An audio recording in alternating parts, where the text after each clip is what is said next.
மாத்தாளை போல் உம்மை சேவிக்கலையே, மரியாளை போல் உம்மை நேசிக்கலையே, எஸ்தரை போலதையும் செய்யவில்லையே, எலிசபெத்தின் நற்குணங்கள் என்னில் இல்லையே, நான் வீணாகி பாழாகி வந்திருக்கிறேன்.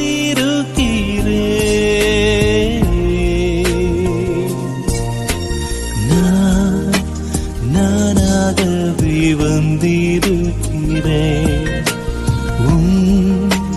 பிரசன்னத்தில் வந்து நிற்கிறேன். நீ இன்று என்னை ஏற்றுக்கொள்வீரா?